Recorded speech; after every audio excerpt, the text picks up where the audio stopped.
Good morning and welcome, everybody. We're going to go ahead and get started here. I know we've got folks in the room. Appreciate everybody's attendance here. Appreciate our folks that are appearing remotely.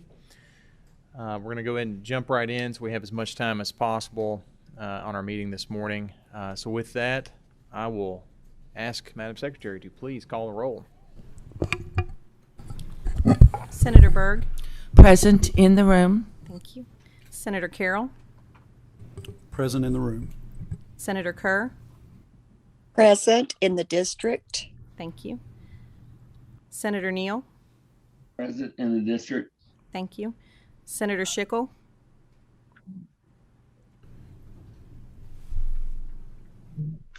Senator Schroeder. Present remotely. Thank you. Senator Stivers. Senator Turner. Senator West. Senator Wheeler. Representative Banta. Here remotely. Thank you. Representative Blanton. Here in the room. Thank you. Representative Bratcher. Here in the room. Thank you. Representative Cantrell. Thank you. Representative Decker. Present in the room. Thank you. Representative Elliott. Present from the district. Thank you. Representative Fisher. Present remotely. Thank you. Representative Heverin. Representative Kulkarni. Present from my annex office. Thank you. Representative Lewis. Present remotely. Thank you. Representative Maddox. Present in person. Thank you. Representative McCoy. Here in the room. Thank you. Representative Mentor. Here in the room. Thank you. Representative Mosier. Here in the room. Thank you. Representative Nemus. Representative Petrie. Present remotely from my annex office. Thank you. Representative Scott. Present in District 41. Thank you. Representative Stevenson. Chairman Westerfield. And Chairman Massey. All right. Welcome, everybody. Glad to have you all back here before the Judiciary Committee. Glad to have another vibrant interim already underway here in Kentucky on all of our various committees, though all of them are subordinate and less nice than ours here in the Judiciary Committee. But we're still glad you're here. I appreciate the presenters both in person and remote. And with that, we're going to get started in just a second after we approve the minutes from last month's meeting. Is there a motion? Motion from the Vice Chair, second from, I saw the Senator and the Representative. I'll take either one. All those in favor of approving the minutes, please vote by saying aye. Aye. Those opposed? All right. Minutes are approved. We're going to go in order here on the docket. I have given each one of these groups a time limit. We're going to try to stick to that so we can give enough time for questions at the end of each one of these sections here. So we're going to jump right in. Jasmine, are you with us? I see you there. Make sure you can hear us. I am.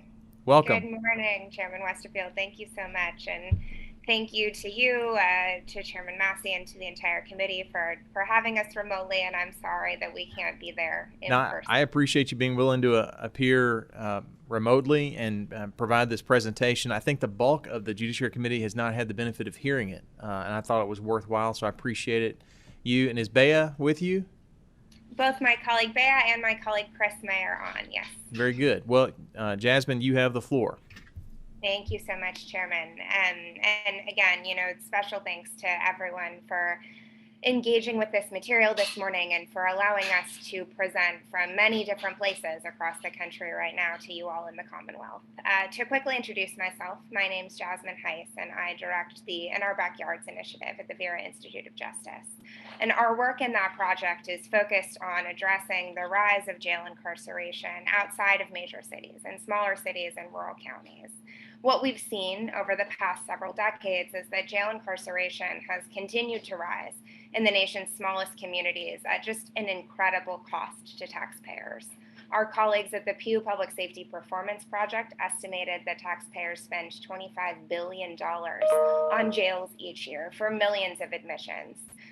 Of course, I want to say that, as we'll talk about further, there's no way to put a price tag on public safety. And so if all of that money was consistently producing good public safety outcomes, then the fiscal and human cost of such a big and expensive system could perhaps be justified.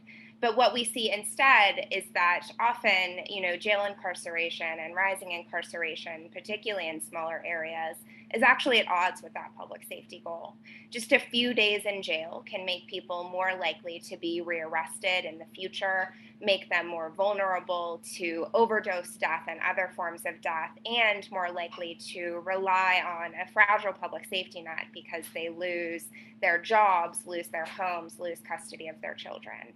And so at the end of this presentation, we will talk in a little bit greater detail about some of the policy recommendations that could safely reduce jail incarceration in Kentucky.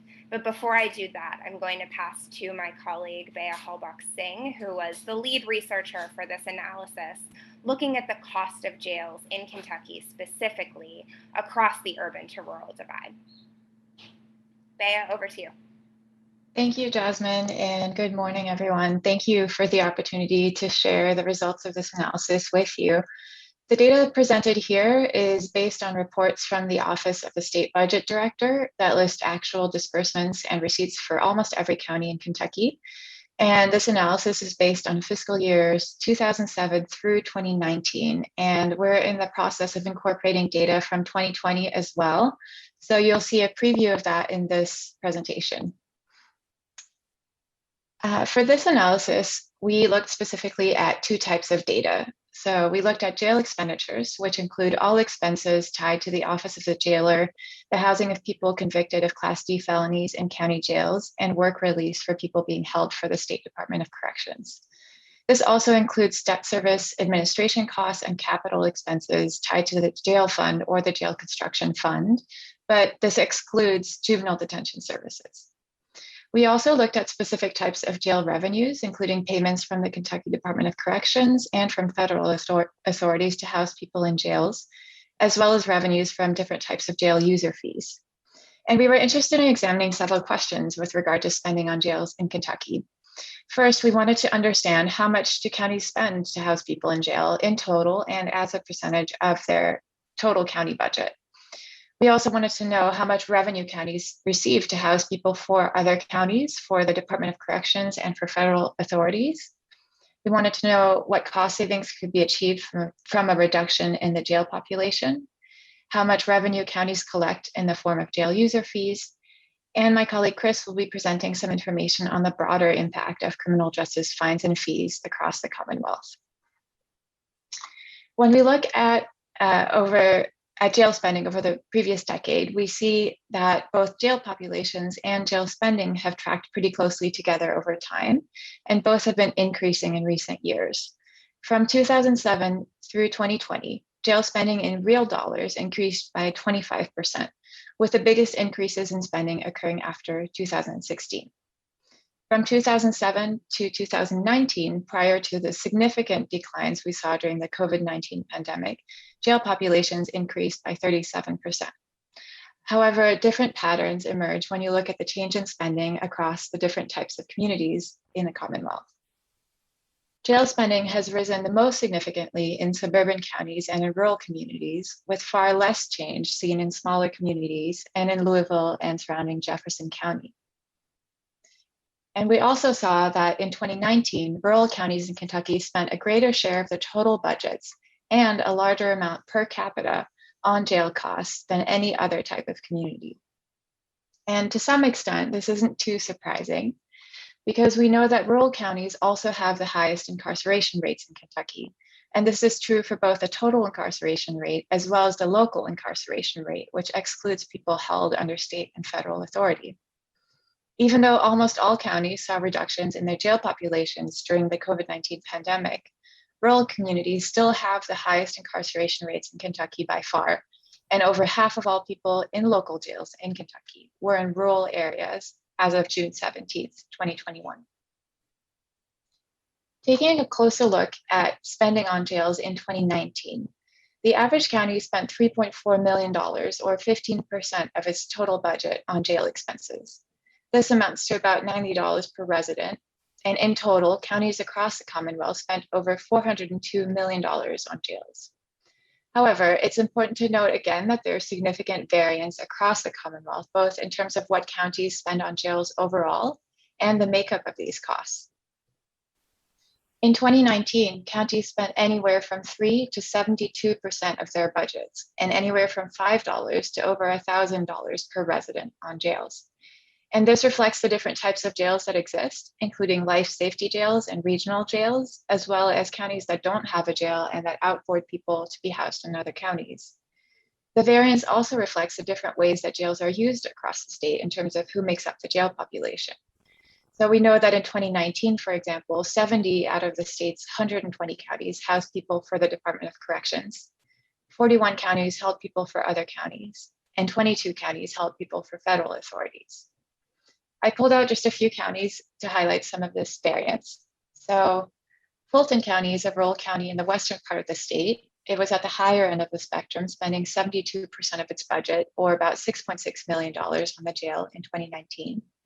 And as of the end of April, about 97% of Fulton County's jail population was being held for the Kentucky Department of Corrections, which makes it a de facto state prison. And this is also reflected in its jail revenues.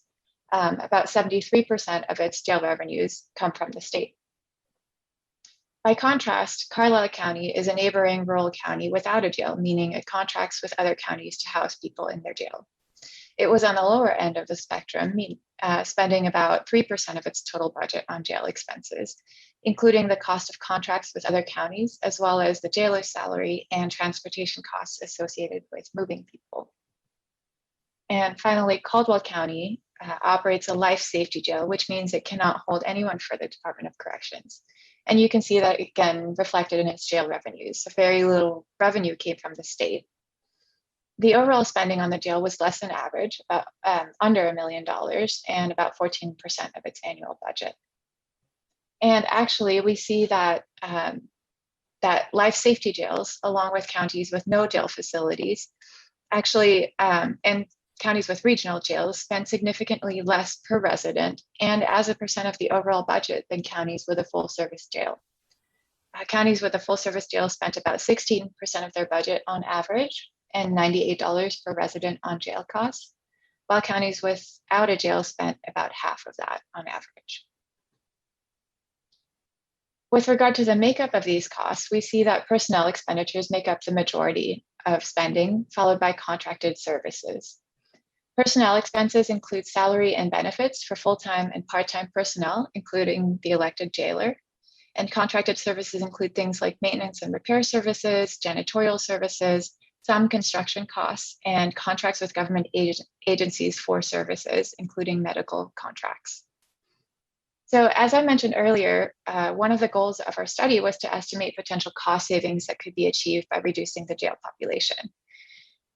So a little bit about our model and how we compute these savings. As counties have increased their capacity to jail people over time, they increase both variable and fixed expenses within the jail budget. So variable expenses include things like food, medical services, different kinds of supplies, as well as employee benefits and part-time or temporary personnel, while fixed expenses include debt service, equipment, insurance, contracts, maintenance and repairs, and most full-time employee salaries. When jail populations decline, we would want both variable and fixed expenses to be reduced in order to see savings in the jail budget. And our model operates under the assumption that fixed costs are not immutable, but that jail population reductions must reach certain thresholds before these savings can be attained. So we wouldn't expect to see a housing unit close, for example, until there's been a significant enough reduction in the jail population. So we assume that variable savings could be attained immediately when jail populations are reduced. So that would be like food, contracted healthcare, uniforms. While savings from downsizing of corrections officers, for example, would be attained only when the jail population is reduced enough to close a housing unit, which we estimate at about 50 beds. Savings from administration and maintenance would be attained as the jail population is reduced by certain thresholds of 25, 50, and 75%. And we assume no reduction for the proportion of the jail personnel budget that supports programming. So this would include educational staff, psychiatrists, social workers, counselors, etc. And one more important note about our model is that we developed estimates based on reducing the number of people in jail that are held under local authority. We did not estimate savings from reducing the number of people held for state and federal authorities. And on our website, you can see budget savings for every county in Kentucky that has a full service jail, but I'll just go through a few examples here to show you what that looks like. So returning to Fulton County, as I mentioned previously, most of the people in this jail are being held for the Department of Corrections. So we would expect to see limited savings from reducing the locally held jail population. Here, a 35% reduction in the local population represents only about 4 people and would lead to only about $12,000 in annual savings without a similar reduction in the number of people held for the state. Kenton County also holds people for the state, but it also has a substantial local population in jail. And here, a 35% reduction represents holding 128 fewer people in the jail each year. And that would lead to almost $950,000 in annual savings. In Jessamine County, this is a county with a smaller jail that mostly holds local people. We would expect to see almost $400,000 in savings from a 35% reduction in the local jail population. Across the Commonwealth, Kentucky saw a 28% reduction in the locally held jail population from January to December 2020. And this was largely as a result of efforts to reduce the spread of COVID-19 behind bars. This rapid reduction shows that reducing the jail population safely is possible. And in fact, if every county maintained the reduction it saw in 2020, the estimated cost savings statewide would be over $30 million annually. Now, when we published this analysis earlier in the year, 2020 budget data was not yet available for every county, but it now is. While we're still analyzing this data and we plan to incorporate it into our tool in the next several months, I wanted to take this opportunity to share an initial preview of it with you. So during fiscal year 2020, so July 2019 to July 2020, Kentucky saw a 33% reduction in the total jail population, and most of that was driven by reductions in the local jail population. At the same time, jail spending actually increased modestly by about 1.5% or $6 billion. Now, fiscal year 2020 budgets were approved prior to COVID-19, so we wouldn't necessarily expect this data to reflect full reductions in spending that may have occurred as a result of reduced jail populations. But when you look at year-over-year spending from 2019 to 2020 by the type of expenditure, we can see that the biggest increases in spending are concentrated in personnel expenses and debt service expenses. So within personnel expenses, the biggest increases occurred for retirement costs, for deputies, for health insurance, for jail personnel, and for medical personnel. And the biggest decreases were for part-time and temporary staff, cooks, overtime pay, secretaries, and training fringe benefits. Within debt service, the biggest increases were for principal payments on bonds. And these were concentrated in a handful of counties that include Muhlenberg, Laurel, Bourbon, Henderson, and Perry counties.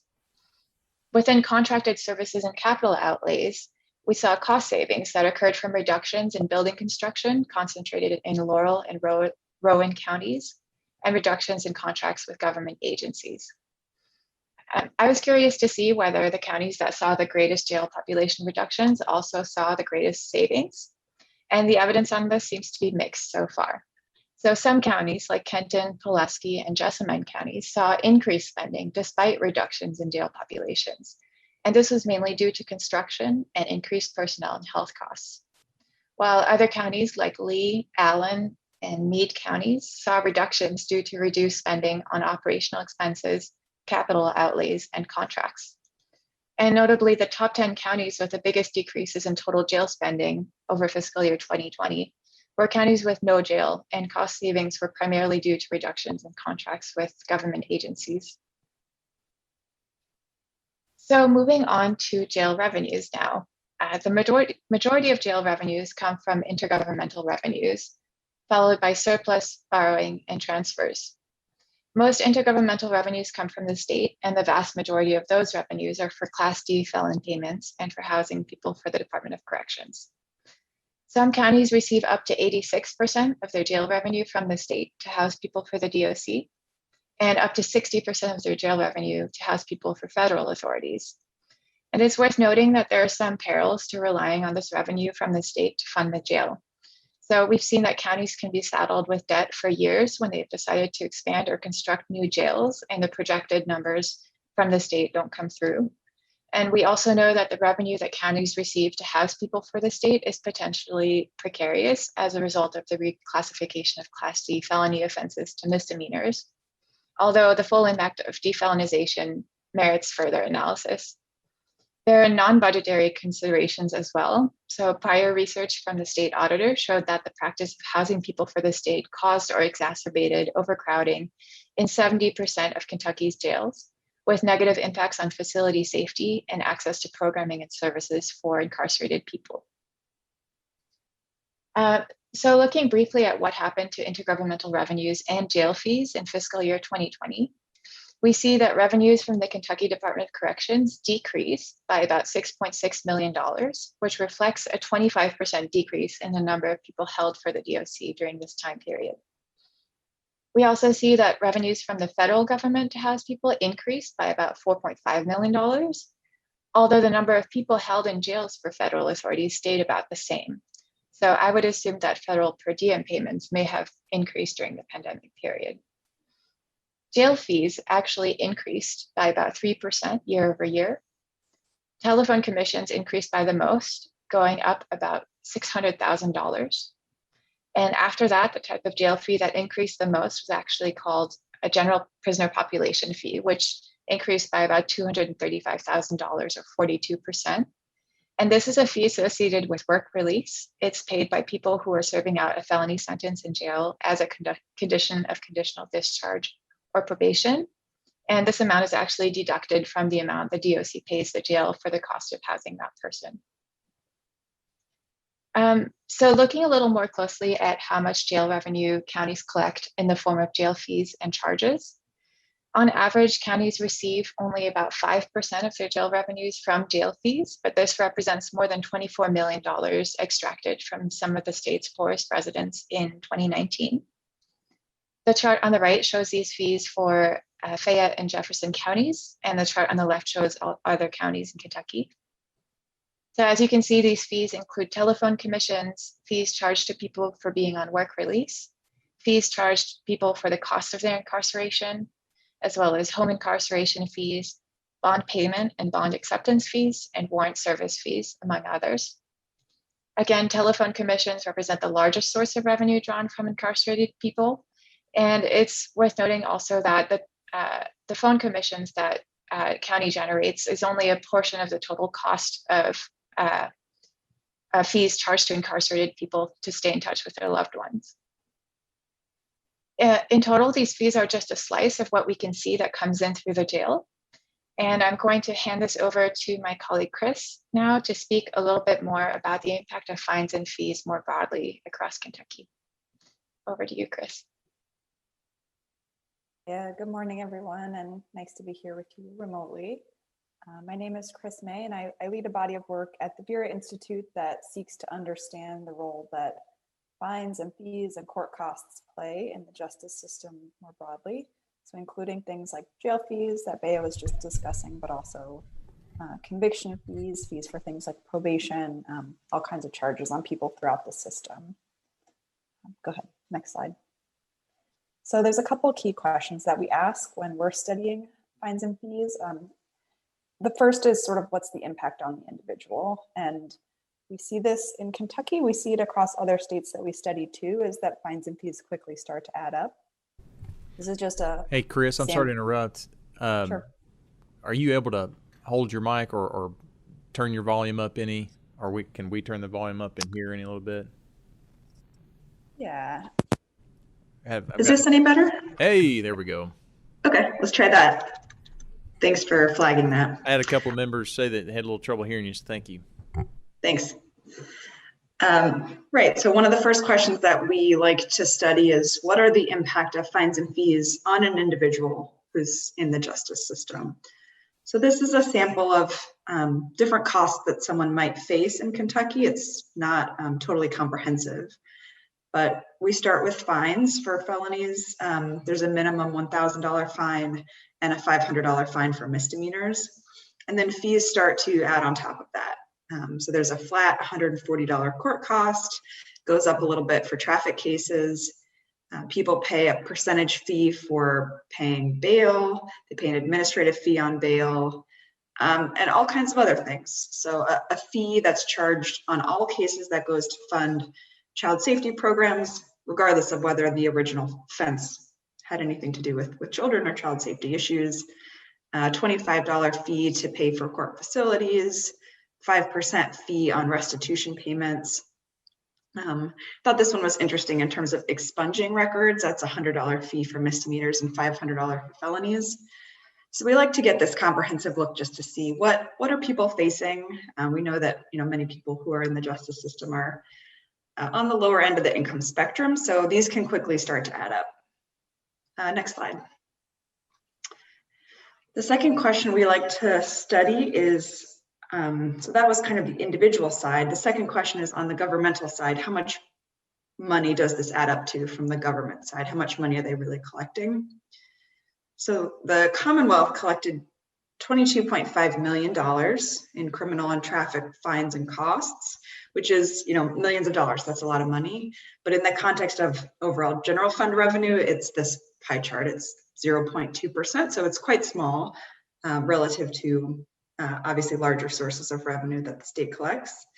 And so we like to look at those kind of two sides of the coin in balance, is that it can be quite expensive for individuals, but tends to be, and this is something that we see in other states too, tends to be around maybe 0.5 percentage point or less of total general fund revenues. And we do know that Kentuckians broadly owe $91 million in unpaid court debt. And what we see in other places is that that debt is kind of, there's a low expectation that that money will be coming in many cases, because people are indigent, sometimes they're incarcerated. So the money often isn't there, even though it's kind of listed as a debt ledger. Chris, how old is that $91 million figure? What's that So data that is from? that is from a very recent report that came out. The source is at the bottom. It's the Fines and Fees Justice Center. So that number is recent as of this year. And I think it's kind of looking back maybe 5 or 10 years. I don't know if it's fully comprehensive, all debt that anyone holds from any court case that could be 20 years old, but it's a very recent figure.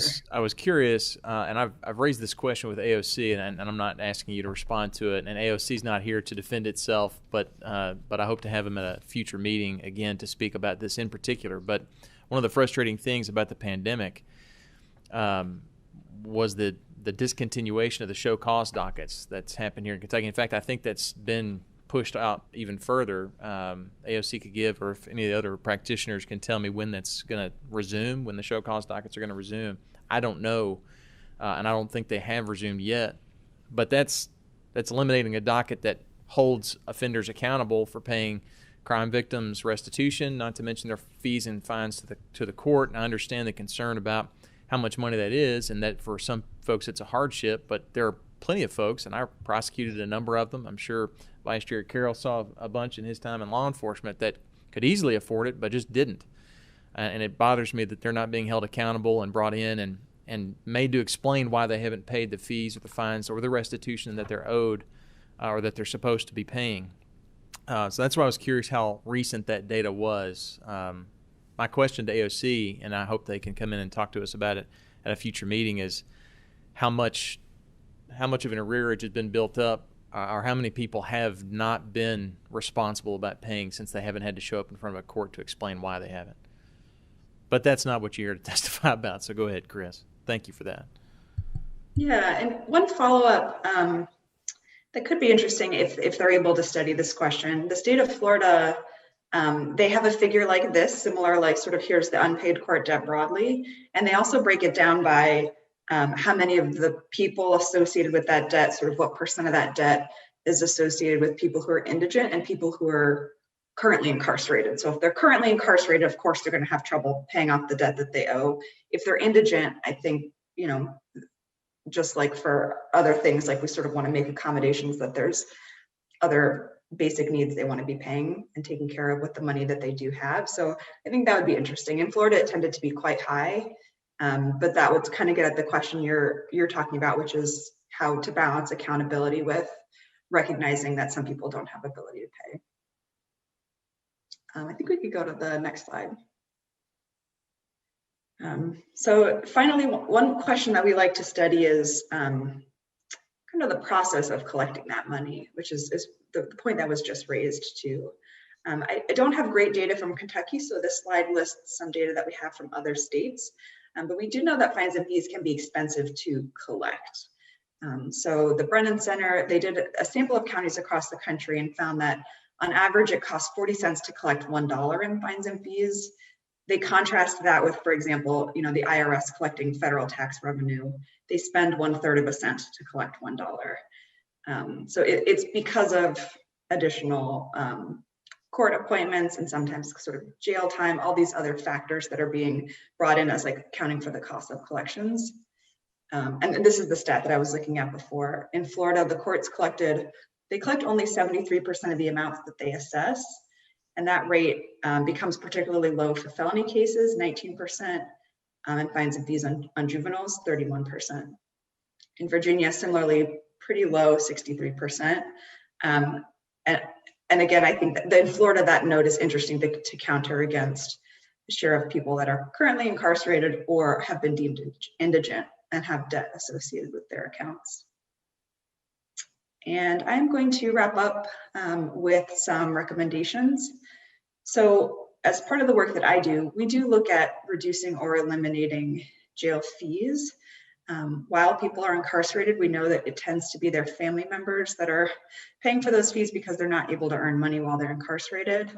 And certainly for things like telephone calls, things that help them stay connected to their community, their families, that is a policy that we certainly promote. Second, ability to pay hearings are pretty critical. You do want to distinguish where and if people do not have ability to pay or where paying court costs would cut into affording basic needs. And then 3, forgiving outstanding criminal justice debt. This is something that already does take place. For example, there's in other states we study, there are statutes of limitations on, you know, after 20 years. Sometimes places have sort of debt forgiveness days where if people go in, they can have debt wiped if they can demonstrate a low ability to pay. And it, you know, helps people kind of escape from that debt that might be from 10 or 15 years old that they truly don't have an ability to make up for. And I will pass it back to Bea to wrap up the recommendations. So thank you, Chris. So just a couple more recommendations regarding the jail cost piece. So since counties are responsible for expenses related to the locally held jail population, reducing the number of people held in jail pre-trial and on misdemeanor offenses would lead to reductions in variable expenses in the short term, with some savings also expected in the long term from fixed expenses being reduced. And these savings could be redirected to other types of investments that better respond to community needs and that promote community safety, including work training and work transition programs, community-based treatment programs for substance use, local mental health services, homeless services, and affordable housing. And these savings could also potentially offset any revenue lost from not charging user fees to incarcerated people. I'm now going to pass this back to my colleague Jasmine to talk a little bit more broadly about policy recommendations. Thank you, Bea. And I will just bring us home so that we can open up for questions. So, you know, broadly speaking, when we talk about reducing jail populations, there are always 2 factors we're looking at. We're looking at who is going into jail and how long they are staying. And those, you know, ultimately for both jails and prisons will determine the jail population. So in order to reduce that locally held jail population, one of the things to do is reduce bookings into jail. During the pandemic, we saw that the biggest declines in jail bookings were for driving, court, and drug-related offenses nationally. And I think there is a real policy question beneath that of whether there are some offenses for which jail bookings in the future could continue to be avoided altogether, particularly with an emphasis on things like diversion or referral to services for people who struggle with mental health issues, with substance use, and generally with poverty. I also want to underscore the importance of reducing jail length of stay. Last session, we saw Senate Bill 223 introduced by Senator Brandon Storm, which would have created a meaningful speedy trial clock for Kentuckians who are held pretrial in the jail. And that would not have resulted in a dismissal of the case, but simply after a particular amount of time, the release of people unless they were found to be a public safety risk. So really saying, if we believe that there is a constitutional right, a Sixth Amendment right to speedy trial, that needs to be made concrete and tangible for people who are unconvicted, who are simply being detained because they can't pay money bail, and that the purpose of pretrial detention should be narrowly and specifically focused on public safety after that period. I already talked briefly about diverting people with behavioral health needs away from the justice system. I know that the Commonwealth has been focused for quite some time on making sure that access to treatment for people with substance use disorder is really a part of and connected to the justice system. And then to really just underscore again, the importance of thinking about releasing people without money bail pretrial. So expanding the non-financial and at least the preliminary data released by the Administrative Office of the Courts sort of mid-pandemic, mid-2020 showed very high rates of court appearance, very low rates of rearrest, and I think continuing to track those numbers and think about the durability of some of those policies is critical. Narrowly tailoring the imposition of money bail, once again, and by extension, pretrial detention to people who pose a clear and convincing risk to public safety. And finally, individually tailoring the imposition of pretrial conditions of release, things like drug testing and GPS monitoring, when it is found that those are the conditions that people need, rather than imposing them as blanket conditions. We've seen jurisdictions across the country, mostly at the county level, move away from blanket conditions based on charge type, for example, and really particularized findings that reflect, again, a public safety consideration and a consideration of whether or not people are going to come to court. So with that, I will close with our presentation. Thank you again for your time this morning, and we're very happy to answer any questions. Jasmine, Bea, and Chris, thank you all three. I appreciate it. Helpful presentation. I mean, the objective, and I think we'd all agree in the committee, the objective should first to make sure that we're improving and maintaining public safety, the highest level of public safety we can possible. As if it happens that we're able to be more efficient financially from a fiscal position in the process, then that's just bonus. That's fantastic. But there are ways, I think, and you've highlighted several, that we can address that. Also appreciate the mention or the highlight on one of the slides showing the costs or the revenue generated from these jail phone commissions. Some of the members of this committee are going to remember that being an issue that was brought up this past session. Briefly, though it didn't go anywhere, we had a jail task force last year that looked at a number of issues, and that was one of them. And I maintained that these jail phone service commissions are not a good public policy. I'd love to get rid of them, but I can't pull that off. But when you've got some jails that are earning a 50+% commission on the fees paid to this for these services, and in some instances, some of that money doesn't all go back to the jail. Some of it goes to the fiscal court. Sometimes it all goes back to the jail. Sometimes it's used for other things the fiscal court needs. That's not the way we should make ends meet for public correction-related dollars.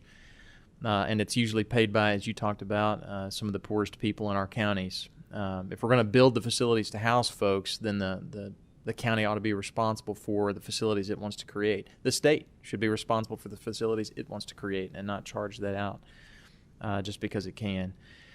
I want to highlight, I know that the auditor's office has been putting together a data bulletin on the topic of jail communication services contracts. There's no open bidding, or not consistently, around all the state, from county to county. Those commissions vary widely. I mean, there are some jails that have the commission with this provider instead of that one because that's the provider the last jailer had and they didn't want to rock the boat. There ought to be competitive bidding for those things and drive those prices down for the taxpayer and the people who are footing the bill for the facilities we have around the state. I'm told that the auditor's office, their data bulletin will be released soon. I don't know when that is, but soon. So keep an eye out for that. And I also want to highlight, give anybody else a chance to speak up or ask any questions, that AOC has informed me that those show cause dockets did resume on July 1st. I knew that July was the date at some point, but then I thought I'd heard that it was pushed out again. But July 1st, those showed back up. So thank you, AOC. Shows why watching these meetings is important.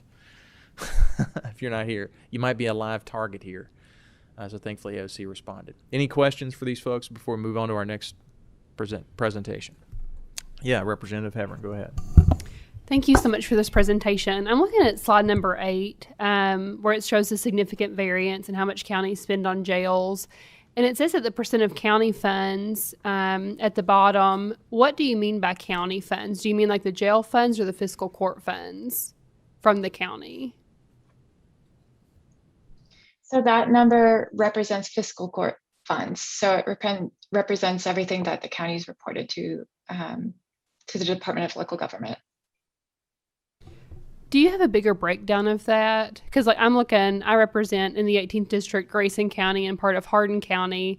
In Grayson County, we have a jail that is self-sufficient on its funding, one of the only ones in the state. But it seems confusing with the map because it doesn't receive the fiscal court funds. It's sufficient on its own jail funds.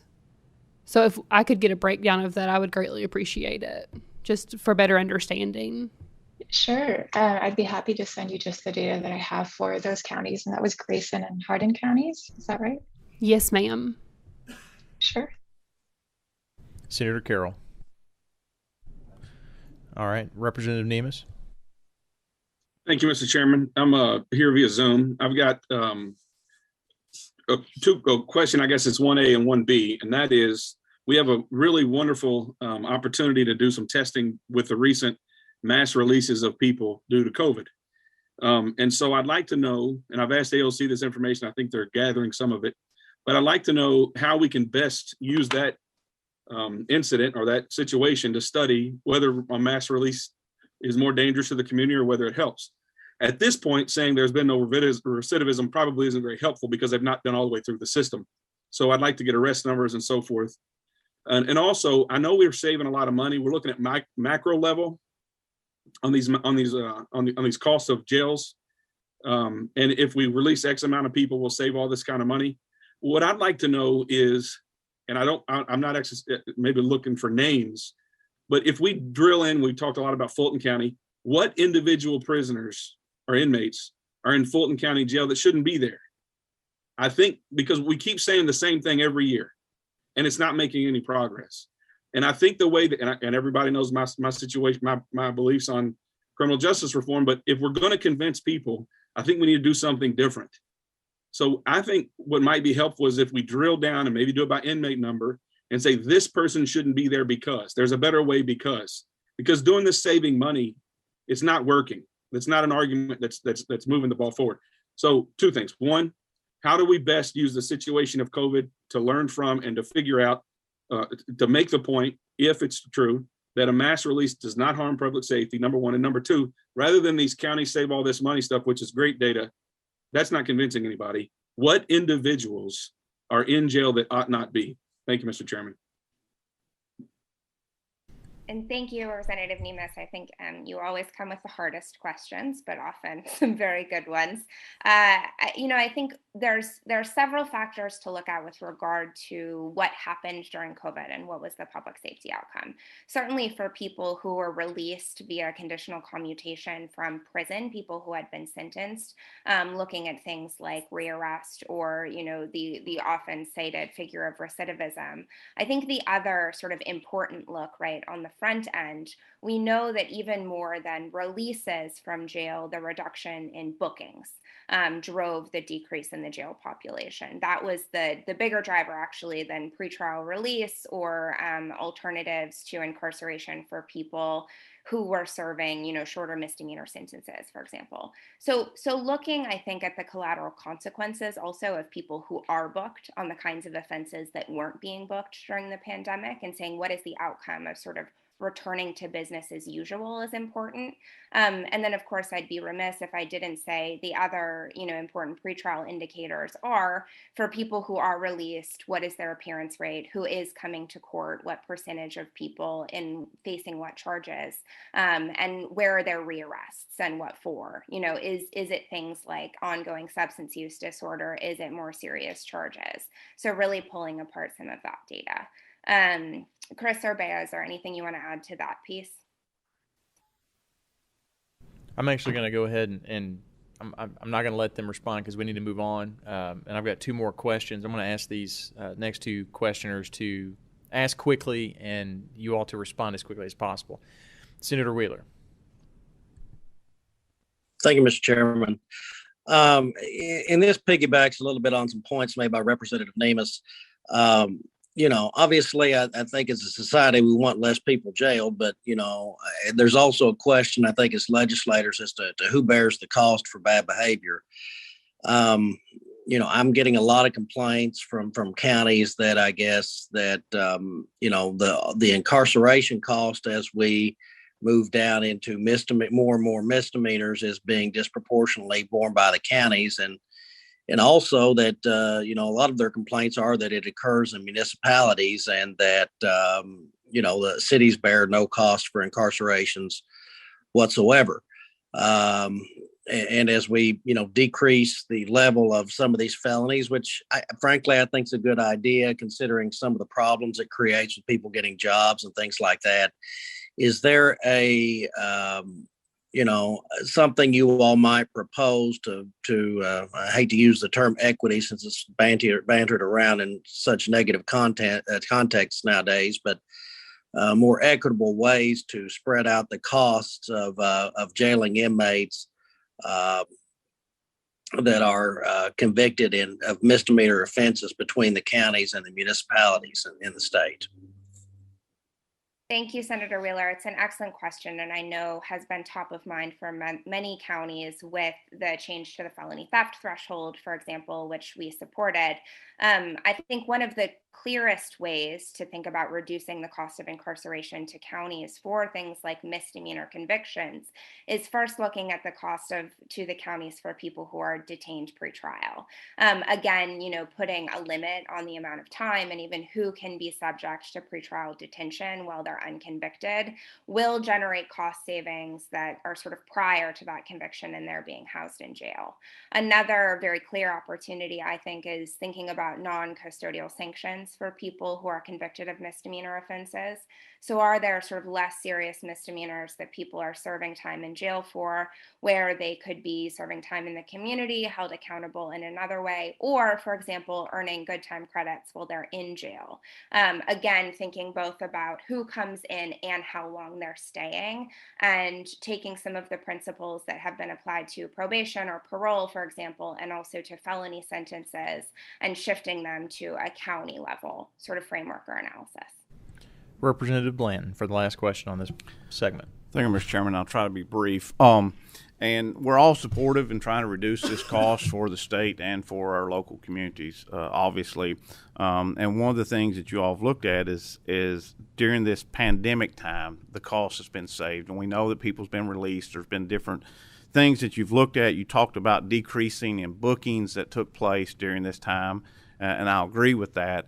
But I would ask that was the amount of crimes reported looked at, also the slowdown in law enforcement. Quite frankly, law enforcement weren't out in full force as much because of the pandemic. So I just don't want us to get a false sense of feel good that everything's worked. Crimes are still being committed out there during this time period.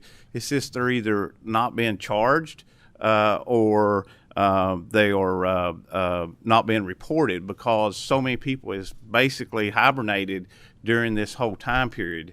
And as much as we all want to reduce costs, we have to remember our jails are the way they are because people's committing crimes. And we either got to stop people from committing crimes or we got to do away with what is a crime. And we don't want to do away with what is a crime. And everybody's all for that unless you've ever been a victim of a crime. And then you'll realize the importance of it. So I just caution us to not get in too quickly here, that we take all the things into account as to why these numbers are lower during this pandemic. Thank you, Mr. Chairman. Jasmine, Bea, Chris, thank you all. I appreciate it. We're going to move on to the next presentation, but I appreciate your all's time and your report. I'll remind members that their presentation is on LRC's website under the meeting materials for today's meeting on the Interim Judiciary Committee site, so you can find it easily enough right there. Thank you, ladies. Thank you, Chairman, and thank you to the members of the committee. All right. Joshua Crawford with the Pegasus Institute, a presentation on group violence intervention. I'm going to have you and your guests come on up.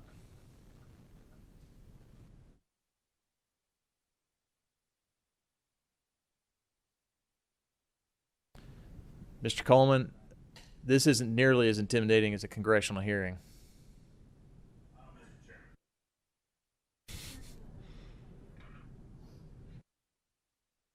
You have the floor, sir. Yeah, make sure. Yeah. Thank you, Mr. Chairman, and thank you to members of the committee for giving us the opportunity to talk here today. My name is Josh Crawford. I'm the Executive Director of Pegasus Institute. For those of you who don't know me, we're a public policy think tank located in Louisville. I have with me today Krista and Nevada Gwynn. They are parents of Christian Gwynn, who was the final homicide of 2019 in the city of Louisville. He was murdered just before Christmas of that year. You'll hear from them later, and unfortunately, that violent crime has continued to plague their lives. I have also with me Christopher 2X. He's the Executive Director of Christopher 2X Game Changers, an anti-violence nonprofit in Louisville. He also works very closely with the University of Louisville medical team, their trauma team in particular. Finally, I have former U.S. Attorney for the Western District of Kentucky, Russell Coleman, who gets to be the most hopeful of us today. He will talk about a path forward for reducing violent crime in Louisville. For most of us, the hardest thing we will ever have to do is bury a loved one. Cancer, heart disease, old age takes parents, grandparents, siblings, sometimes children, friends, all kinds of family members. Fortunately, most of us will never have to deal with the pain of burying a loved one whose life was taken from us. For far too many people in Louisville, and for a growing number of families in Louisville, this is their reality. For much of Louisville's history, it was a city that averaged about 50 homicides a year. In fact, from 1990 to 2014, Louisville averaged just over 54 homicides a year. Now, every one of those homicides was tragic. That was a friend, a loved one, a neighbor, a colleague, a fellow churchgoer. But in 2015, things changed. For the first time in 25 years, Louisville eclipsed 80 homicides. We had 81 that year. The following year, we broke our then all-time record with 117. The following year, 102, then 80 again, then 90. Last year, we had 173.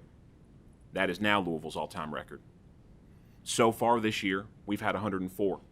We are on pace for more than 200 homicides in the city of Louisville this year. In the 6-year period from 2015 to 2020, Louisville averaged 107 homicides, nearly double the 25-year average prior. As a point of reference, in 2020, the city of Chicago, generally thought of as a reasonably dangerous place, averaged 28.55 homicides per 100,000 residents. The city of Louisville averaged 28.01 homicides, a nearly identical rate. So far in 2021, the city of Chicago averaged 11.73 homicides per 100,000 residents. That's a slight increase from that point last year. The city of Louisville, 16.20 homicides per 100,000 residents. That's a significant increase from last year and a 38% higher rate than the city of Chicago. Now I can continue to rattle off statistics, but statistics are nameless, they're faceless. You're going to hear from some actual people who have been impacted by this. But very briefly, I want to share the story of someone who can't be here.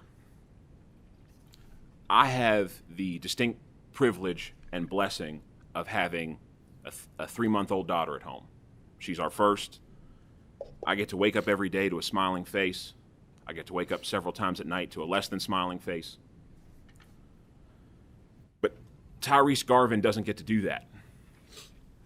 On June 23rd of 2019, after meeting his brand new twin children, a boy and a girl, he was walking home from U of L Hospital when he was gunned down.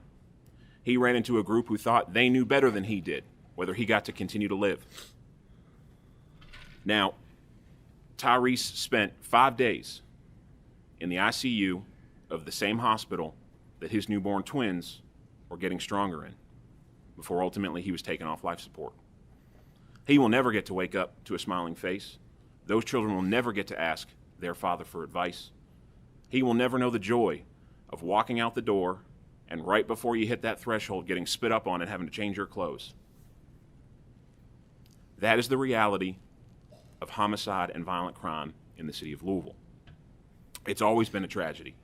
Those 54 homicides a year were 54 too many. But we are at a more exigent place today than we were just 6 years ago. And so I'd like for you all to now hear from Krista and Nevada Gwen, who have been impacted by this personally. I'm Krista Gwen. This is my husband, Nevada Gwen.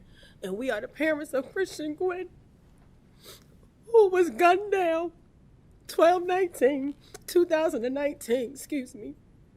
My son was 19 years old. He had just turned 19 Thanksgiving Day. My son was walking down 43rd and Market, coming from a restaurant called Indies with his friend. My son reached the corner of 43rd Street. A car proceeded to pull up beside him, rolled the window down, and gunned my son down. My son never woke up. We got to the hospital 5 minutes later to tell us that my son had succumbed to his injuries. For what did my son get killed for? He was a good child. He's never been in trouble with the law. My son was not on drugs, alcohol. He maintained a full-time job. He graduated from high school. He had no children because he believed in working first, then procreating. My son did everything we asked of him. Yes, ma'am, no, ma'am. My son was 19. He had a 10 o'clock curfew. My son was gunned down at 9:20. Why? Why did the city of Louisville, why did gun violence take my son away? Not to just talk about that. This year, 6/7/2021, my daughter was in a park with another friend who is here with us today. The young lady with the crutches is my daughter. She was gunned down, her and her friend, who lost his life to his wounds. He was shot in the head. My daughter was shot in the knee. She has a rod in her leg that she will have for the rest of her life. She just turned 19. She's a high school graduate. She had a full-time job at UPS. Why? Why did the city of Louisville gun down my child? And that's what I say, the city of Louisville. Because these children are getting guns from grown people, from other people, and riding around senselessly, killing these children. And we eventually got an arrest for my son. Not a conviction, an arrest. 16 months after my son was gunned down, they picked up the guy that killed my son, allegedly killed my son. I'm still waiting to go to court.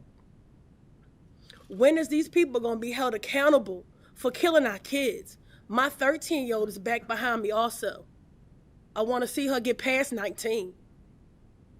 My child don't go outside and play no more. My 19-year-old, her friends have to come stay with us because she don't want to go nowhere. When is the city of Louisville going to make it safe where my kids could grow up? These children want to grow up and have a life. My 13-year-old want to go to the park. I live so close to the park, I can see birds chirping. My daughter don't want to go there. Why?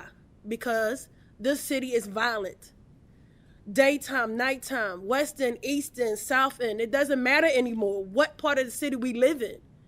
We are being gunned down. And children are taking children. And something has to give. My husband lost a part of him. My son left us no children, no grandkids to watch raise. So we no longer see my son's face. Where's our help? Where's the solution there? Please help us find some way to get the guns off the street, to make these people accountable. I got to arrest 16 months later. Make him accountable for killing my son. He shouldn't even have been out on the street. His record was so bad. He had just got out a couple months before he killed my son on heinous crimes. He should have been a part of that story that was before us, part of your jail people. Y'all should have been talking about why he's in there and that he need to stay in there. That's all I have to say. I wish y'all could look back and see my daughter. She can't walk by herself. She has to ask my 13-year-old. She has to ask my husband to help carry her up the steps. No child should be scared to grow up. Cool. Want me to jump in there, Josh? Please. Appreciate the opportunity, everybody. So I'm going to kind of give a little bit more understanding to the Gwens, other pain that you all are not familiar with, and Krista really didn't explain. So Josh gave you guys the numbers a few minutes ago, but I'd like to at least take us over the last 18 months. January of 2020 to now, July the 8th of 2021. Roundabout 277 homicides in the city of Louisville combined in 18 months. Nearly on the non-fatal side, just wounded individuals who survived shootings, nearly 900 individuals wounded by gunfire. 587 last year and around close to 340 now.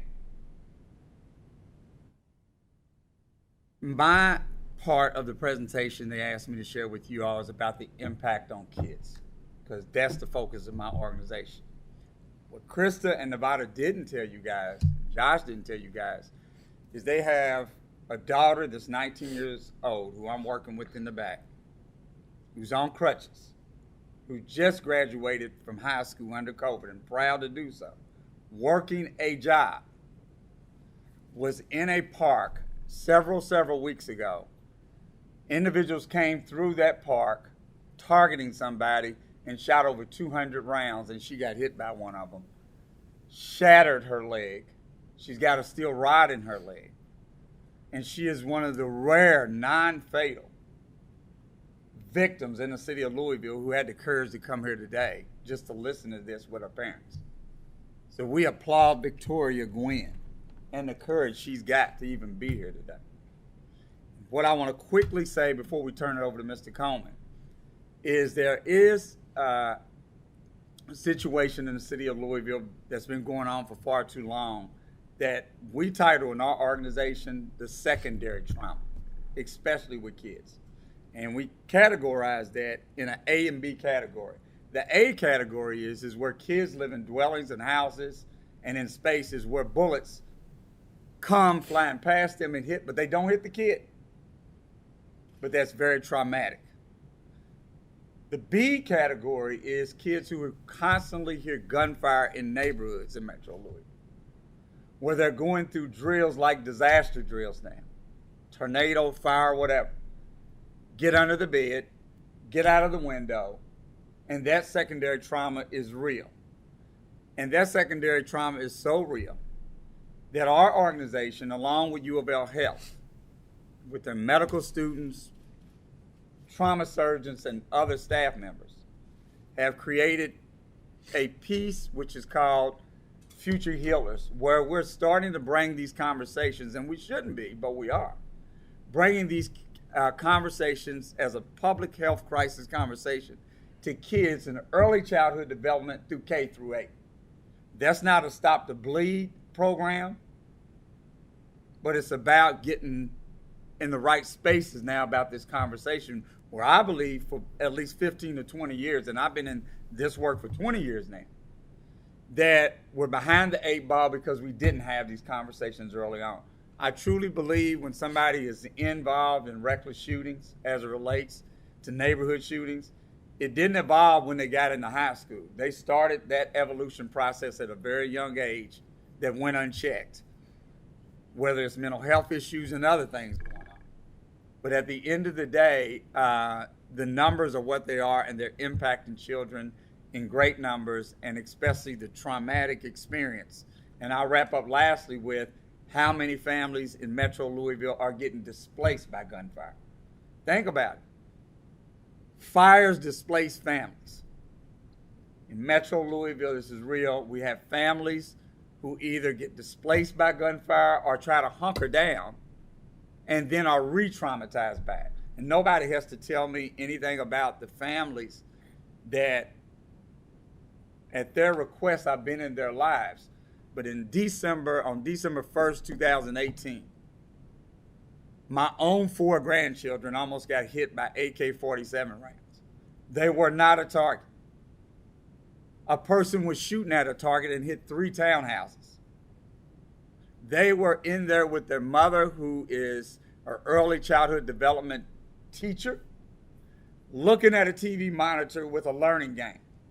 And around 3 o'clock that day, whoever was shooting at the target missed the target, hit 3 townhouses, and if it wasn't for her training in pulling them out of harm's way under the bed, I don't know if they could have been a casualty or a person that's wounded.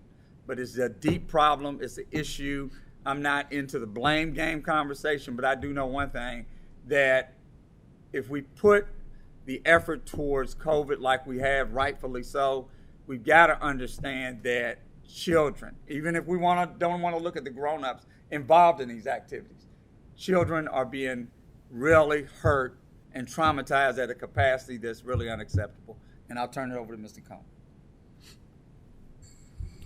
Thank you, Chris. Courage, Mr. Chairman, is to lose your 19-year-old son and have your 19-year-old daughter shot in the leg and almost lose her life, and then to sit in front of this committee with its cameras and its faces staring back at them. Courage is the Gwynn family, and courage is Victoria Gwynn, who shows up here just weeks after taking a .223 round in her leg with the young man, the 18-year-old, standing next to her at 6 o'clock at night in a city park, lost his life.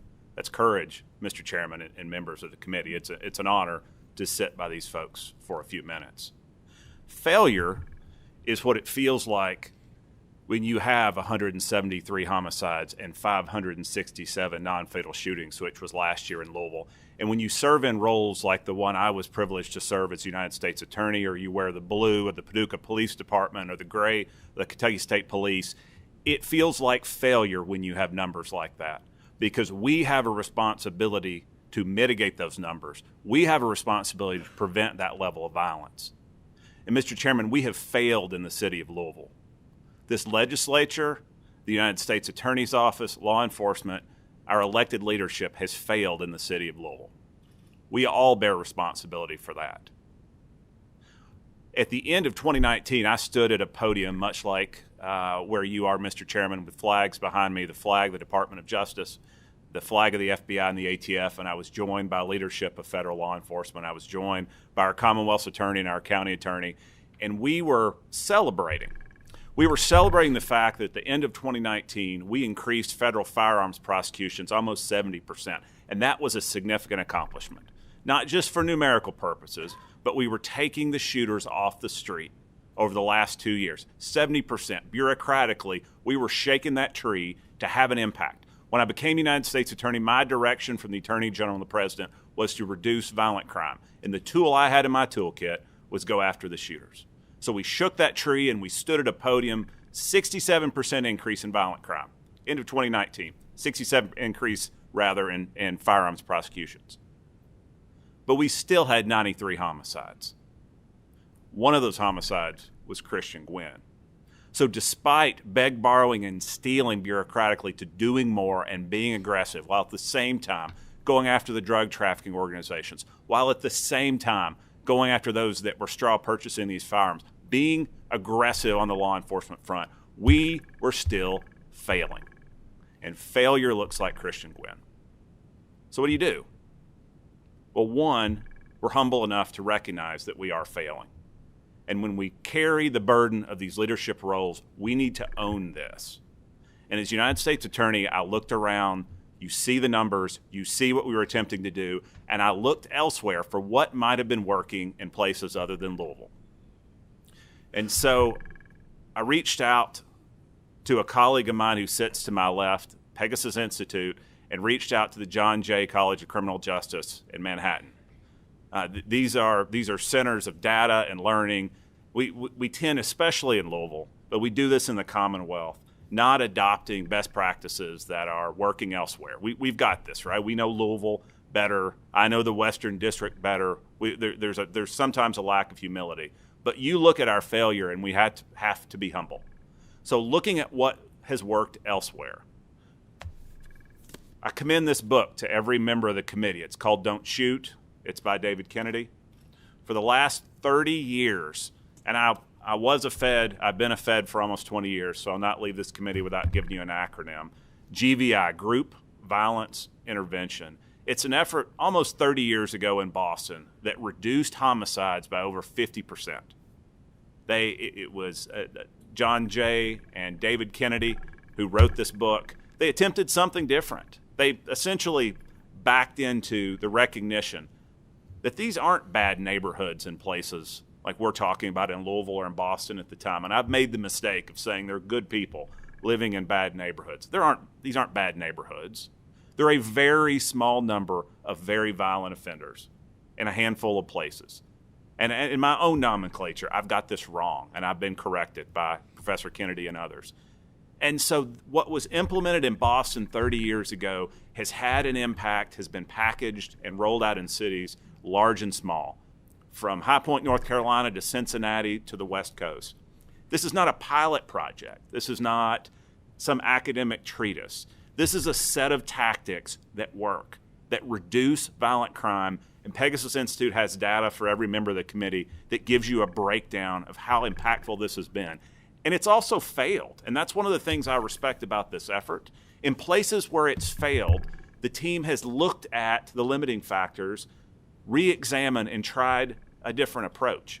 It's failed when we haven't approached it with a sense of urgency.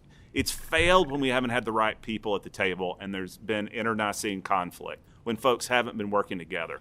And I'll tell you, as dark and as heavy as this topic is, from our Commonwealth's attorney in Jefferson County to our county attorney to the United States Attorney's Office to federal law enforcement to the Justice Cabinet here in Frankfurt to the business community who is funding this effort in Louisville, Mr. Chairman. The business community is funding this, philanthropists.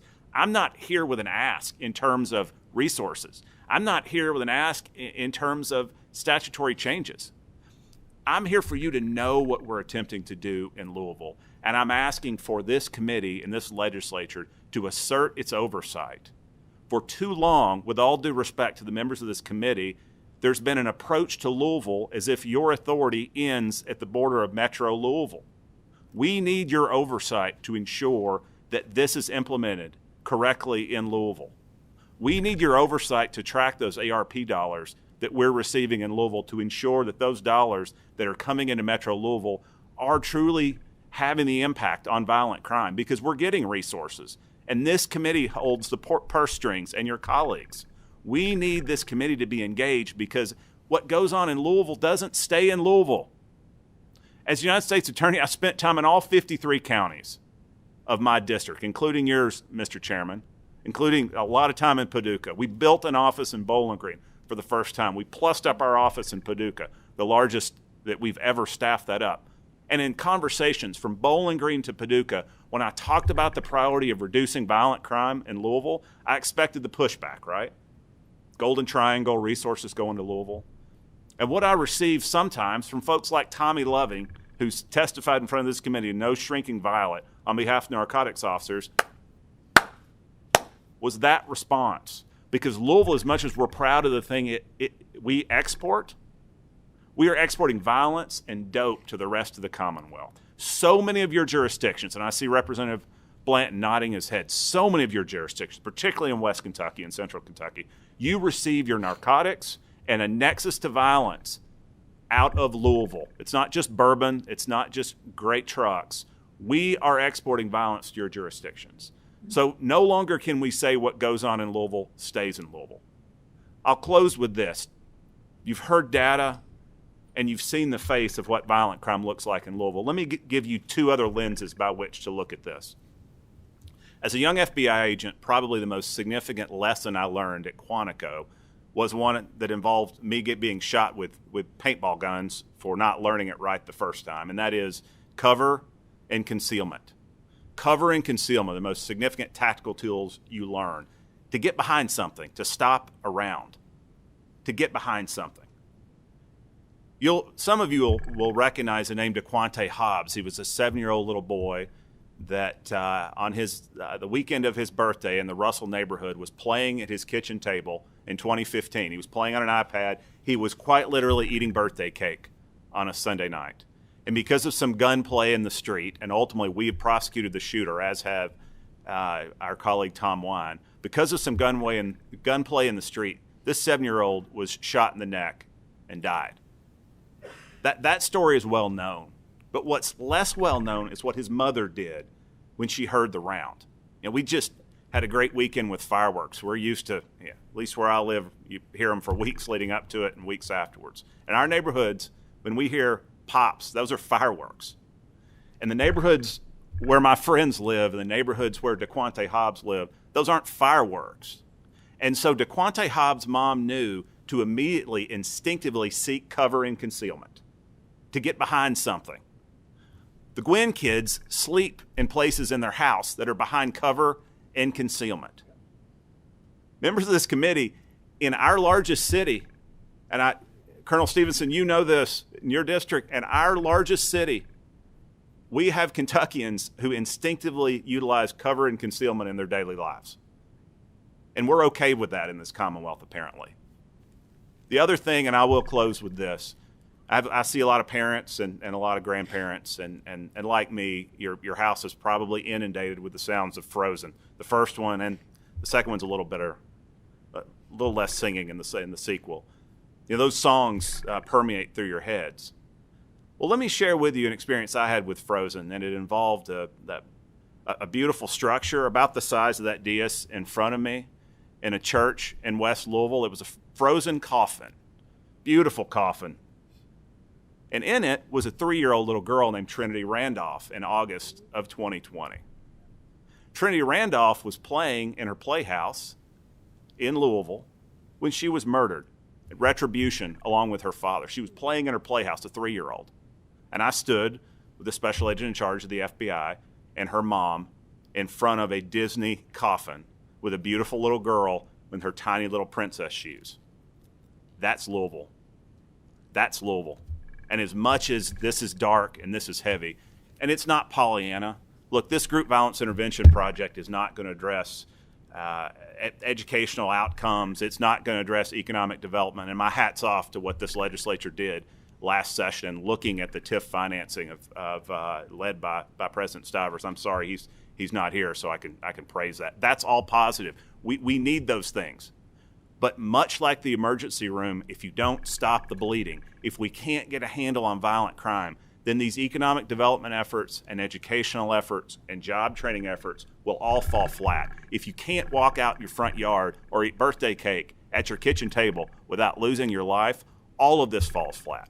So what this does is gives us space. It helps bring the violence down in the near term so we can do these other things and positively impact lives. So there is an optimistic path forward.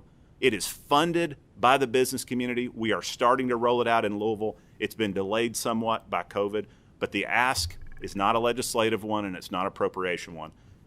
Read this book. Please, members of this committee, pay attention to what's going on in Metro Louisville and utilize your aggressive and robust oversight function. I'm so grateful for your time, Mr. Chairman, and we welcome any questions you may have. I appreciate that from all of you. Mr. and Ms. Gwynn, thank you both, especially, and your daughter. Thank you for being here. That is courage, and shows tremendous courage and resolve to do something to make a change for the better in Louisville, which I think everyone agrees is in a terrible, terrible state. Those of us that live outside of Louisville aren't always aware of what's going on, but none of us can miss the violent crime that's continuing to escalate there and happen at a rate that's unacceptable. We've got a few quick questions from folks, and I hate to move things along, but I want to encourage members to ask your question promptly and quickly and swiftly so that they can respond accordingly. If you have comments, please make them as short as possible. I want to make sure we have time for this presentation as much as possible and the next. Senator Berg. Thank you, Chairman Westerfield. First of all, I really want to tell you how deeply I feel for you and your family and what this situation on a personal level is. I appreciate you bringing this to the State House because for me personally, I think this is one of the most important things we need to talk about. I am a physician, a semi-retired, but I work in the ER at University of Louisville Hospital. It started actually the Department of Emergency Radiology 30 plus years ago. And back then, trauma was blunt trauma, car accidents, people falling off of roofs, occasional, get hurt at work type things. We are now, I personally count, and the number of gunshot wounds that I see every day when I walk into the hospital. It used to be we averaged one a day, and I promise you we're at least an average of 3 a day. And remember, I see the ones that aren't dead on the street. I only see the ones that live long enough to get to the hospital.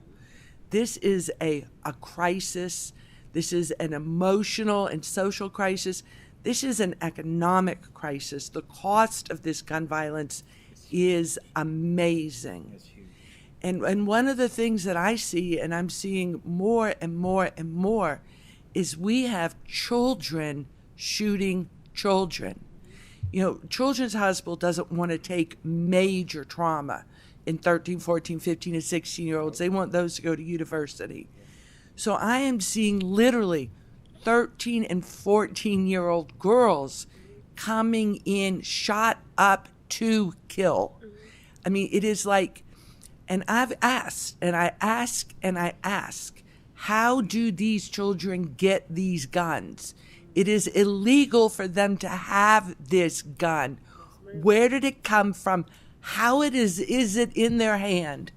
And instead of like a pillow fight where they used to throw pillows at each other, they're now literally picking up a gun and shooting each other. And this is happening. This is real. And I have asked, there has never once, to my knowledge, been a prosecution in this state against an adult for allowing a minor child to have access to a gun. Bingo. We have laws. The laws are on the books.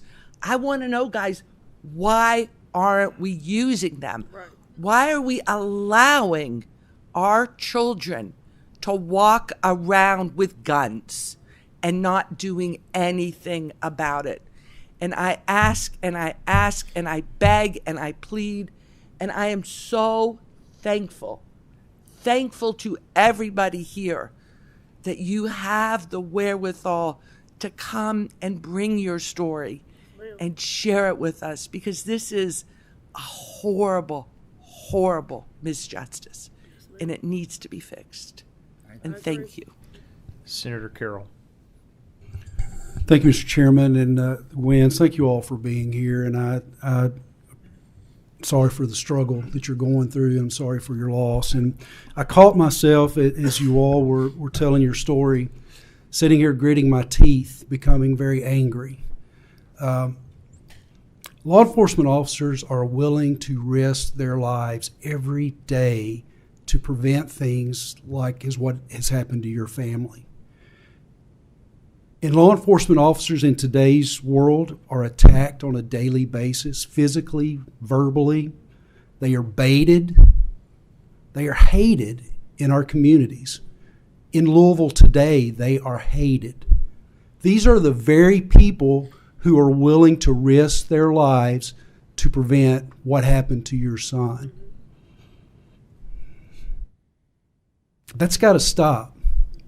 We spend a lot of time in this legislature figuring out how to get people out of jail, how to avoid them having to pay fines, how to avoid them being held accountable for their actions. Every year it goes to a new level in this legislature. And while we do that, we fail to hear from the victims of these crimes. All we are concerned about is saving money. Saving money. What people don't understand, those who go to prison, most of them, that's not their first rodeo. They have been given chance after chance after chance before they're sent to prison. Can I interrupt you real quick? Yes, ma'am. The boy that killed my son, his crimes was assaulting a police officer, stealing cars, possession of a gun by a felon. This boy got out 2 months before he killed my son. If he would have got the time, did the jail time to go to prison instead of coming out on probation, he wouldn't have killed my boy. He was locked up. As of right now, he have more than a rap sheet. He's 22. I'm pretty sure grown people don't have a rap sheet as long as this boy do. His rap sheet is horrible, and that was before he shot my son.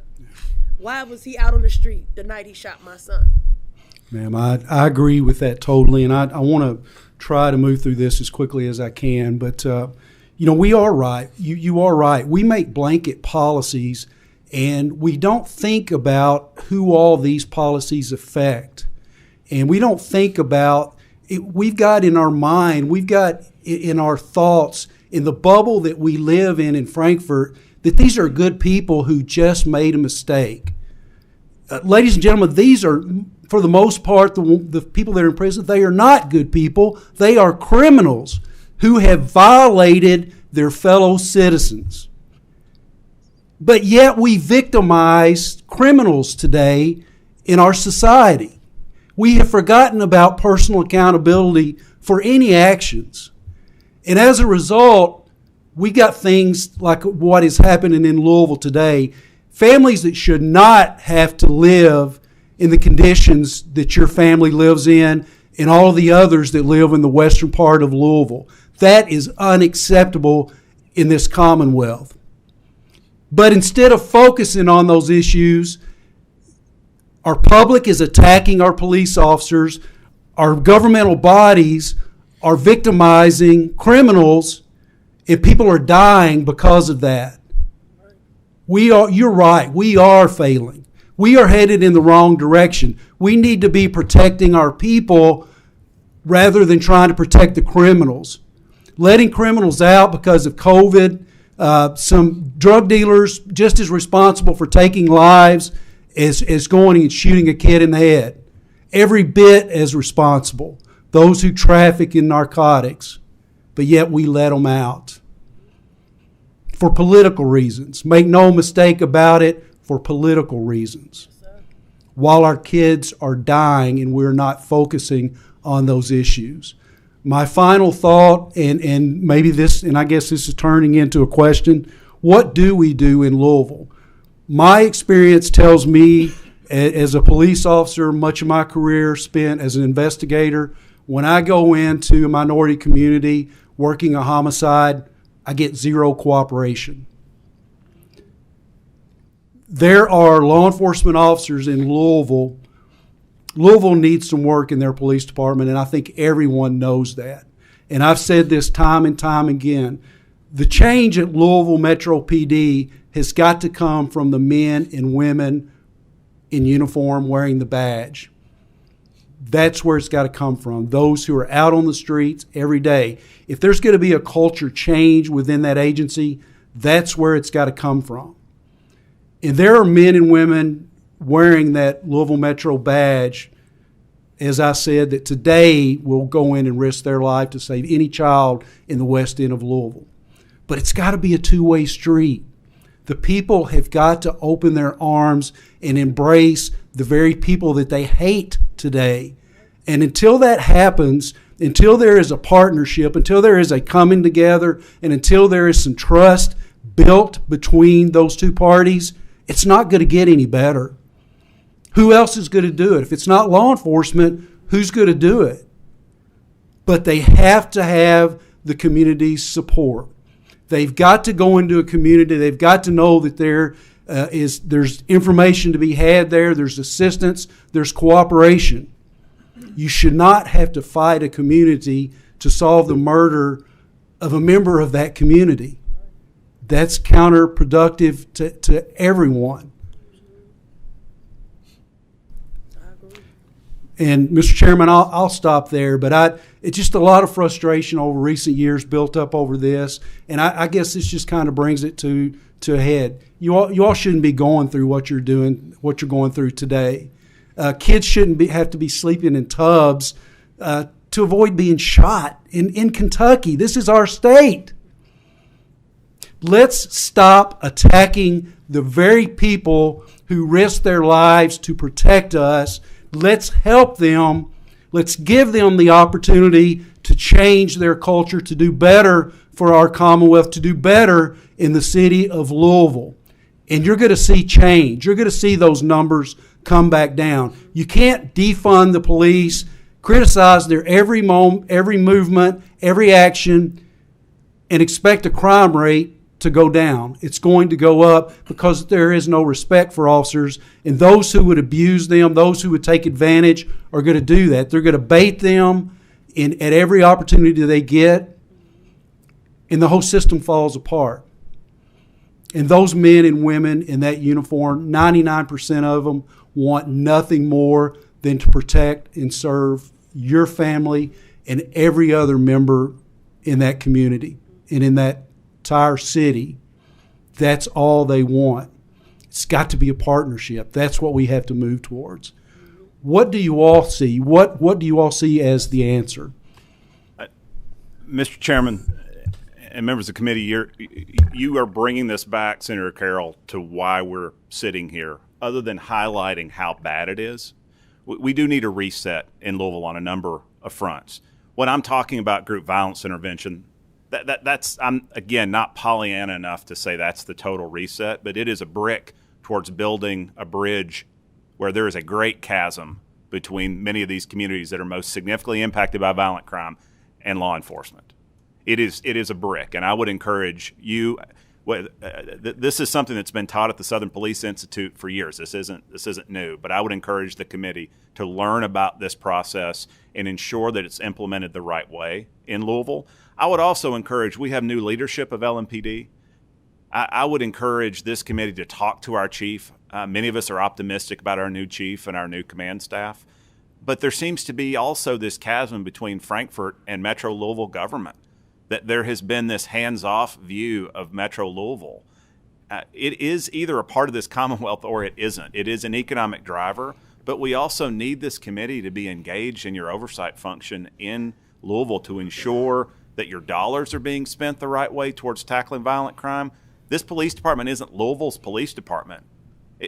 They take the same oath as other officers across this Commonwealth. We need this legislature to be engaged in paying attention to what's going on. Senator, your passion is fantastic and palpable. We need that from this committee and your colleagues in Louisville. It's not the Commonwealth 119 in one county over here, but we've treated it that way because of RD distinctions, because of the significant urban-rural chasm we have in this Commonwealth. Well, we're reaping what we are reaping what we've sown, which is why we're pleading for this committee to take a more active, hands-on approach in the city of Louisville. The best people I know, Senator, the best people I know carry a badge and a gun, and many of them serve with an LMPD. Representative Blanton and Senator Wheeler, you're our last two. Make it short, please. Thank you, Mr. Chairman. Mr. and Mrs. Quinn, you are the face of courage, as Mr. Coleman said. I thank you all for coming today and putting a face to the realization of what everyone else, let me back up, what many want to ignore. Senator Carroll has done a wonderful job, and I promise to hold my emotions today. Because there's Senator Carroll, myself on this committee, and there's others in this room, we've spent a lifetime that we will bear scars for the remainder of our life trying to protect the citizens of this Commonwealth, and that includes in the city of Louisville. And when Senator Carroll and myself, we came here to continue that fight. We've been called everything unimaginable sitting at the table you're sitting at because we try to do things to protect you and your family and others, and we get ridiculed over it, standing up for law enforcement because that's a popular trend today. Make us the bad guys. Victimize the criminals. We all of a sudden, instead of calling criminals what they are, we want to call them fathers and brothers and sons. Well, they are all those things, but they're also criminals. But your son was a son as well. Your daughter is your daughter as well, and you deserve the rights and the protection that these men sitting in the back provide you each and every day. The very ones that criticize us, they lay and sleep under the very protection of the men and women they criticize. And it's time that the good people of the Commonwealth of Kentucky quit pandering to those that are the loudest, those that have got politicians siding with them because they got more social media presence, and stand with the good, honest people. Mr. Coleman, you're right. It's not bad neighborhoods. It's bad individuals. We want more gun control. Go to Chicago. Go to Los Angeles. They've got the most stringent gun control laws in the country. It's not a gun problem. It's a people problem. And every time we try to address it, I will reflect back 3 years ago when we addressed a gang bill. We got called everything under the sun because we were trying to address gang problems in this Commonwealth for doing our job. Well, let me tell you something. I believe good does win in the end. And we will stand and we will fight. I don't care what you call me. You could try to cancel me, but I'm a trooper. And I'm going to stand with you, Mr. and Mrs. Quinn, and I'm going to fight for you in this legislature. I may no longer carry that gun and that badge, but I'm here to make a difference for you, your children, and your hope-to-be grandchildren that daughter will provide you back there someday. I just want you to know I appreciate you. Mr. Coleman, you said about Louisville. We try to intervene on things in Louisville. We get told to stay away from Louisville. They don't want us in Louisville. They don't want Frankfurt deciding what goes on in Louisville. Well, either they want us or they don't want us. But right now there's a problem, and it's a serious problem. And if somebody else isn't going to take the bulls by the horn, then it's time that the General Assembly stand up, take the bull by the horn. Let's make this a safer community, not just in Pikeville and Paducah, but in Louisville and Lexington and all points in between. And it starts with these men sitting back here in the back. It starts with honoring the job they do. The very men whose protection you sleep under at night. Honor them instead of criticizing them. Talk about defunding them. How about we defund some of these programs that's given to the criminals, and let's put more funding behind our law enforcement so we can hire more and put them out there to protect our citizens in this Commonwealth. Thank you, Mr. Chairman. I did not write. Roberta told me, Representative Stevenson, that you wanted to speak, so I'm going to recognize you, and I've sent Senator Wheeler a message. I'm going to let Representative, you have the last question here before we move on. Thank you. I appreciate the passion from the gentleman. I love police officers. I'm on record saying when I call one, I want one to come with a gun. And I also appreciate your loss and you being here. But you got to look at this whole thing. There are things that are happening that we are not addressing. Why is the number of Black people incarcerated higher than it should be? Why is it that we're not giving what's needed so communities can work? So I want a vibrant police force, and I want them in Louisville. But you can't come to Louisville and say, this is what you need, shut up and do it. You need to engage with the community in a way that you can hear them, and these things can happen for all people. I don't like living and hearing gunshots. I don't. I hate it. And at the same time, there are good people in Louisville, Kentucky that are not a part of that small group that are criminals. And you want to do a whole brush of people in Louisville are criminals. That's what it sounds like. And it's not true. So the question I have is this report that says Louisville is the epicenter of crime and drugs and violence for the whole state. I'd like to see it.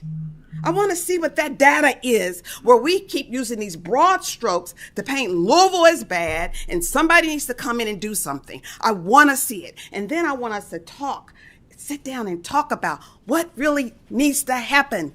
It's not all cops. It's not all other people. Something needs to happen.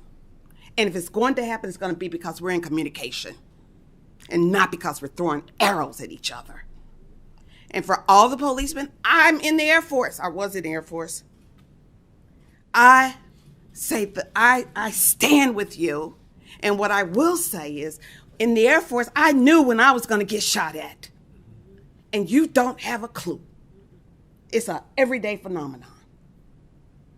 So let's stop the rhetoric and work together so I can sleep at night. Thank you. Representative Stevenson, if I could just address that very briefly. To your point, to your point, Representative Stevenson, it is a remarkably small number of individuals that are responsible for the overwhelming majority of this violence. It's true in Louisville, it's true in cities all across the country, that less than 1% of individuals is responsible for more than 50% of your violence. And that's what this GVI model recognizes. It recognizes that what is sometimes referred to as occupation-style policing, take and holding ground, doesn't work the way you want it to, because those who are perpetuating your violence know that that's unsustainable. The resources don't exist to keep that up, and so they go inside and they wait it out.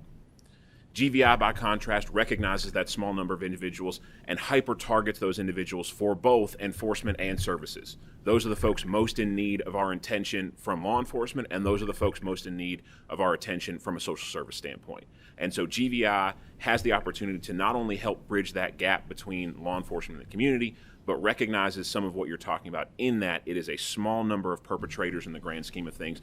Louisville's a city of 650,000 people plus. You're talking about hundreds of people that are committing these acts, not even thousands of people who are committing these acts. And if we focus on those individuals in a targeted and precise way, we can reduce violence by 40, 50, 60% in our city and do it so that folks like the Gwynns don't have to be here in the future. And I would agree, because none of our reforms that I'm aware of, none of the reforms have anything to do with lowering the sentences for violent offenders. So if we can get the violent offenders into the system, then they'll stay. I think Miss Gwynn would argue with you about that, because apparently their son's murder did not stay. No. He was released 2 months before he shot my son down for violent offending. He was released on probation. You know, thank you, everyone. Members, I appreciate it. This presentation has obviously stirred a lot of feelings and thoughts and concerns about what the problem is, how bad the problem is, what the solutions are or ought to be. I appreciate you all bringing yourselves to us today and talking about this initiative. I know that there are philanthropists and business leaders, regardless of party or political association, folks that have come together from a diverse set of backgrounds that are working to make changes and do things for the better in Jefferson County and Louisville. I don't think that the legislature has been asleep at the wheel. I don't think we've ignored Louisville. But for the Senate, in the past 10 years, there's a whole host of things that wouldn't have been done for Louisville. Mr. Coleman, you mentioned Senate President Stiver's TIF initiative, and I'm glad you highlighted that. That's just one of many examples. And there are lots of others that the legislature has undertaken and worked on. Sometimes the legislature gets criticized heavily for interfering or controlling Louisville and not letting Louisville govern itself and do whatever it needs to do. And then we get this message that we ought to engage and oversee more. I think there are things that we ought to consider and do and talk about to address it. I don't believe that this legislature governs for the 119 counties and lets the one by itself. And I expect that we won't do that in 2022 or in the years ahead. I wish this initiative well. I haven't started reading the book, but I appreciate the copy of it that you sent, Mr. Crawford. That's generous, and I plan on reading that and looking through it. I appreciate the candor with which you've shared this approach and how it's been used in other places to the extent it's been successful and where it hasn't been. And I think any approach, anything that we do, anything that this legislature should do, we should be prepared to recognize where we win and where we screw it up. And we can't improve if we're not willing to do that. We can't make a difference. Mr. Ms. Gwynn, I wish that this committee could do something more profound and more powerful. Mr. 2X, thank you for being here and sharing this stage with them. And thank you for the work that you do. It doesn't go unnoticed by the members of this committee, and hasn't. And it means a great deal, and it does make a difference. And frankly, in ways that are more profound and more impactful than any budget appropriation we could make or statutory change we could enact. I appreciate it. And I hope and I pray that Louisville can see a turn around the corner and improve. I don't want to see even 54 from 6 years ago, and nor does anyone else. But what we're seeing right now is, tragic is just not strong enough a word. I appreciate you, Mr. and Ms. Gwynn. Victoria, raise your hand, because I don't know. I couldn't see crutches, and so I didn't know which one had crutches. Stand up, baby girl. Thank you.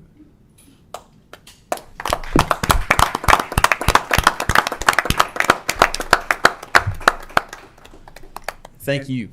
I can't imagine. I just can't. The whole time you're telling your story, I'm thinking about my kids and how, we're growing up on a farm in rural Christian County, and it's a world apart. And it breaks my heart to think about the environment that you have to live in and the trauma. Chris, I think your explanation of the kinds of trauma that are there, that's real, and that's something that people in my neck of the woods, unless you've been a part of that, you've experienced that. That's not on your radar at all. You're not thinking about what children have to grow up and experience. Well, Senator, I would like to just say this real quick in behalf of Victoria. So she's not choosing to talk today, period, but she's going to be with her surgeons tomorrow at University Hospital and talking to media, which is a rare occasion for non-fatal individuals wounded to talk about what it's like to be in recovery and your world shattered. So stay tuned for her story tomorrow. I'll watch for that. Victoria, thank you again. And Mr. and Ms. Gwynn, thank you both.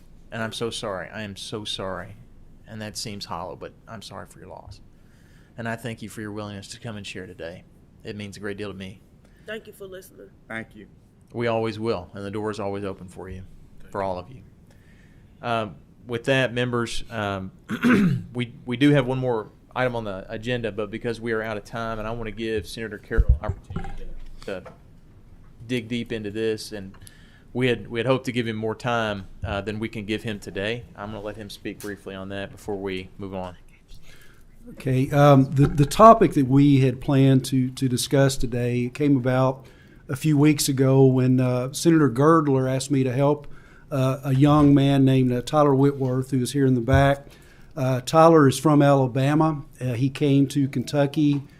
He and his wife, who is a physician, applied at the Pulaski County Sheriff's Department. They wanted to hire him, what they described as a great addition to their department. However, when he started looking into becoming POP certified, we discovered that the regulations as they were interpreted would not allow the reciprocity to apply in his case. Through conversations between myself and Director John Moberly of the Kentucky Law Enforcement Council, recognized some changes need to be made in order to make the path for law enforcement officers from other states coming to Kentucky easier without reducing quality. And I cannot compliment Director Moberly enough for the action he's taken and for his conscientious effort. So when we get into this at whatever meeting it is, we will discuss this situation and other initiatives the KLEC has to bring officers to our state, quality officers, and that's from other police agencies and also military folks coming in. So I look forward to it. It's timely. There will be some changes coming, and I think it is very critical and very pertinent to the struggles that we have in our Commonwealth today. Thank you, Mr. Chairman. Thank you, Mr. Vice Chairman. I appreciate that, and I'm sorry we couldn't accommodate that last presentation. For the folks that came with Senator Carroll, I appreciate your time. I appreciate your patience hanging out and waiting. I apologize that we can't hit that today, but I want to make sure you've got ample time. So I appreciate you making the trip up from beautiful Somerset. Tell the former Senator Girdler, well, tell the current Senator Girdler too, but tell the former Senator Girdler to get back to work. Members, anything else before we adjourn? Actually ahead of schedule. So moved and